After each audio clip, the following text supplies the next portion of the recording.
Hi friends, నా పేరు Shravan Kumar. Welcome to Shravan vlogs. భారత ఎన్నికల సంఘం ఒక కీలక నిర్ణయం తీసుకుంది. దేశవ్యాప్తంగా ఉన్న 334 రాజకీయ పార్టీలపై వేటు వేసింది. ఈ 334 రాజకీయ పార్టీలను డీలిస్ట్ చేస్తున్నట్టు, రిజిస్ట్రేషన్ని రద్దు చేస్తున్నట్టు ఎన్నికల సంఘం ప్రకటించింది. అసలు ఏంటి ఈ నిర్ణయం తీసుకున్నందుకు కారణాలను ఈ వీడియోలో పూర్తిగా చెప్పే ప్రయత్నం చేస్తాను. వీడియో నచ్చితే ఒక లైక్ చేయండి. కొత్తగా ఎవరైనా చూస్తుంటే తప్పకుండా సబ్స్క్రైబ్ చేయండి. అయితే గత 6 ఏళ్లుగా ఒక్క ఎన్నికల్లోనూ పోటీ చేయలేని పార్టీలపై ఈ ఎన్నికల సంఘం ఈ చర్య తీసుకుంది. మొత్తం 334 రాజకీయ పార్టీలు 2019 నుంచి అసలు ఏ ఎన్నికల్లోనూ పాల్గొనలేదు.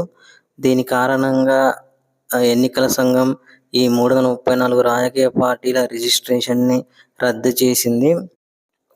అసలు ఎందుకు ఎన్నికల సంఘం ఈ నిర్ణయం తీసుకుందో ఒకసారి పరిశీలించే ప్రయత్నం చేద్దాము.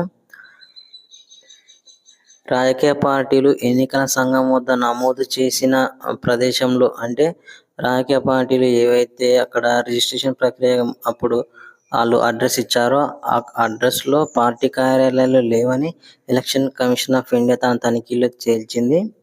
వ్యవస్థలో పారదర్శకత, జవాబుదారీతనం పెంచడానికి ఈ నిర్ణయం దోహదపడుతుందని ఎలక్షన్ కమిషన్ ఆఫ్ ఇండియా పేర్కొంది.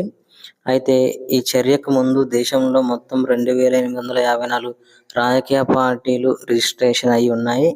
తాజాగా 334 రాజకీయ పార్టీలకు రిజిస్ట్రేషన్ రద్దు చేయడంతో ఆ సంఖ్య 520కి పడిపోయింది.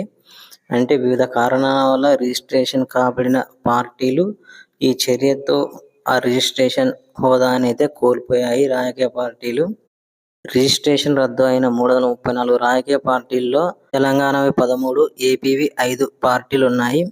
అయితే ప్రస్తుతం దేశంలో మొత్తం 6 జాతీయ పార్టీలు ఉన్నాయి. రాష్ట్ర స్థాయి హోదానేమో 67 పార్టీలు ఉన్నాయి.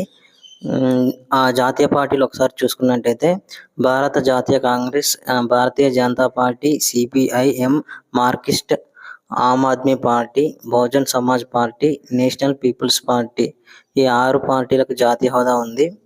అయితే ఈ రాజకీయ పార్టీలపై ఇలాంటి తనిఖీలు భవిష్యత్తులో కూడా కొనసాగుతాయని ఎన్నికల సంఘం స్పష్టం చేసింది. ఇకపై రాజకీయ పార్టీల రిజిస్ట్రేషన్ ప్రక్రియ కూడా కఠినతరం చేసేలా మార్పులు తీసుకొస్తామని ఎన్నికల సంఘం హెచ్చరించింది. అయితే ఈ విచారణలో తేలిన అంశాలు ఏంటంటే, రాజకీయ పార్టీలు పన్నుల ఎగవేతకు పాల్పడడం, నకిలీ విరాళాలను సేకరించడం, బ్లాక్ మనీని మార్చడం, నిధుల మళ్లింపు, రసీదులలో మార్పులు, రిజిస్ట్రేషన్ కాబడిన అడ్రస్లో కార్యాలు లేకపోవడం వంటివి ఉన్నాయి. మరో మంచి ఇన్ఫర్మేటివ్ వీడియోతో మళ్ళీ కలుద్దాం. Thank you. Please subscribe this channel.